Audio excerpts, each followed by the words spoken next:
Hello friends, today in this video I will show you how to fix printer error code 1260 in Windows 11, 10 or 11. So guys, it's very easy and there is simple method. First you need to press and hold the window key plus R key. Window key plus R. Now you see this run is open. Now paste one command. I will give in description box. Paste it and click on OK.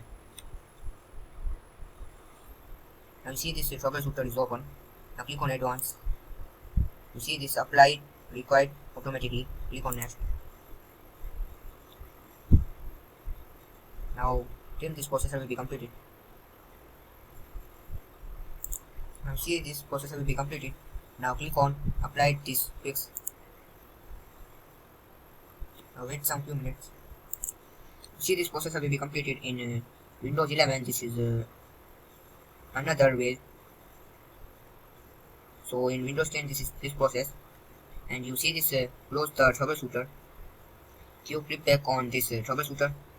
So click on close the troubleshooter.